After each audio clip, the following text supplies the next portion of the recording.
Hello viewers. चलो आम determiners कहले कौन जानिबा। डिटरमिनर्स को ओडिया रे आमे निर्धारक कही थाउ। A determiner is a word that is placed just before a noun. Determiner गोटे शब्द जहाँकि विशेष्य पद पूर्वर व्यवहार करा जाए टू गिव एडिशनल इनफॉरमेशन, किछि एक्स्ट्रा इनफॉरमेशन देवाई कहा विषय रे ना नाउन विषय अबाउट दैट नाउन, से नाउन विषय रे एडिशनल इनफॉरमेशन देवाई आम डिटरमिनर व्यवहार करथाउ। And that is why they are also classified adjectives.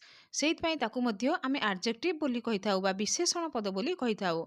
Example, this is a boy, यहा गोटे पिला। एठारे केउ पिला कथा कहा जाइछि ना एई पिलार कथा कहा जाइछि, तेनु दिस एठारे होछि determiner. That is a boy, सी गोटे पिला। एठारे दैट होछि गोटे डिटरमिनर, कारण से पिला कथा कहा जाइछि। बालक पूर्वरु एहा ओ सी प्रयोग करा जाइछि, जे कि निर्धारण करुछि कि केउ पिलार कथा कहा जाइछि, एही पिलार कि सेही पिलार। Examples of determinants, articles, demonstratives